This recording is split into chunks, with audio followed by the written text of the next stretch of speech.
அடுத்து வந்துருக்கணும். 84 லட்சம் யோனிபதி. தாவரமா ஒரு 10 12 அது மாதிரி போயிட்டே இருக்கு. இதெல்லாம் பிறந்து மனிதரா கூட நிறைய பிறவிகள் இவ்வளவு பேர் இருக்காங்க. எல்லாரும் இங்க வர முடியுதா? எல்லாரும் அவங்களுக்கு எல்லாம் ஞானம் கல்வின்றது கிடைக்கிறது கஷ்டம். சுவாமி நமக்கெல்லாம் நம்ம செய்த புண்ணியம். சிவாய நம்ம அப்படின்னு அனைவரும் தவம் செஞ்சிருக்கோம், எல்லாம் வந்திருக்கோம். அதனால இந்த பக்தி இன்னும் நமக்கு வளரும். சரியா? பக்தி வளர்த்தாதான் நமக்கு என்ன கிடைக்கும்? பிறவி இருக்கக்கூடாது. எது இன்பம்னா பிறவியே இருக்கக்கூடாது. நமக்கு இன்பத்துன்பம் வரக்கூடாதுன்னா பிறப்பு இருக்கக்கூடாது. இன்பத்துன்பம் இருந்தா திரும்ப பிறவி வரும். அதுல மாற்றிக்கிறது கிடையாது. இப்ப பிறவி எழக்கூடாதுன்னா இறைவனுடைய திருவருளுக்குன்னா பக்தி செய்யணும். நம்ம வினைகள்லாம் நீங்கணும். அப்பதான் சுவாமி என்ன பண்ணுவாராம்? நேரடியாக காட்சி. இந்த வாய்ப்பெல்லாம் பக்தி மூலம் ஐயா அவர்கள்லாம் பண்ணிட்டு இருக்காங்க. அதனால உங்களை எல்லாம் சந்திச்சு பேசுறதுல சிங்கம் சோடியார் கூட்டம் சார்பா மனமார்ந்த வணக்கங்களையும் நன்றிகளையும் தொடர்ச்சியாக நம்மளாம் பக்தி நிறைய வளர்த்துக்கிட்டே இருக்கணும். நம்மளோட முடிஞ்சிடணுமா? ஐயா இருக்காரு, அதுக்கடுத்தது உங்களுக்கு எல்லாம் சொன்னாதானே நீங்க அடுத்த பக்தி வளர்க்க முடியும். சார் நான் எனக்கு பக்தி போகும் சார், நான் முக்தி ஆகிக்கிறேன்னா நம்ம தலைமுறைகளை யார் வளர்க்கறது?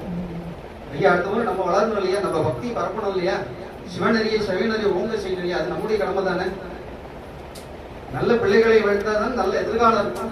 நம்ம நல்லா இருக்கும், நம்ம குழந்தைகளை நல்லா வளர்க்கணும். அப்ப நம்ம சமுதாயம் எப்படி இருக்கும்? நல்லா இருக்கும். அதனால இந்த பக்தி மார்க்கத்தை வளர்க்கணும்னா நம்மளுடைய சைவ நெறியை பரப்பணும். அதனால அருளாளர்களை அழைத்து வந்து செய்தி கிடைக்காத ஆத்மாக்கள் திருமால் யாருக்கு அதிபதி? மகாலட்சுமி கணவர், செல்வத்துக்கு அதிபதி. சரியா? பிரம்மன் யாருக்கு அதிபதி? சரஸ்வதி, கல்விக்கு அதிபதி. கல்வியாலும் செல்வத்தாலும் இறைவனை அடைய முடியாது. என்னது?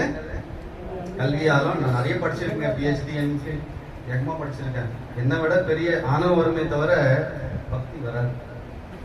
என்கிட்ட நிறைய காசு தான், நான் கோடீஸ்வரங்க. எங்கிட்ட இருக்க மாதிரி காசு இல்லை. 10 பேர் காசை தூக்கிப்பட்ட 10 பேர் வருவாங்க அப்படின்வாங்க. அவங்களால சுவாமி உணர முடியுமா? நிறைய பேர் கோடீஸ்வரா இருக்காங்க, ஆனா இங்க வர முடியுமா? அப்ப சித்தம் தெளிவீர்கள் அத்தன் ஆர்வம் பக்தி மலர்த்துவ முக்தி ஆகும். பக்தி செஞ்சா சுவாமி என்ன பண்ணுவாரா? முக்தி கொடுப்பாராம். நினைத்தாலே முக்தி தர ஸ்தலம் எது? அம்மையப்பா இருக்கிறா சுவாமி. எப்படி இருக்காரு? அம்மையப்பரா இருக்கீங்களா? எப்ப வருவீங்க அப்படின்னு காத்துட்டு இருக்காரு. நாடிட்டு நமச்சிவாய். எதை பார்த்தாலும் அம்மையப்பா இருக்காரு. மாதர் பிறை கண்ணியானே, மாதர் பிறை கண்ணியானே, மலையான் மகளோடு பாடி போதொடு நீர் சுமந்தேத்தி புகுவாரவர் பின் புகுமே யாதும் சுவடு படாமல் ஐயாரடைகின்ற போது காதன் மடப்பிடியோனும் களிறு வருவன கண்டேன் அவர்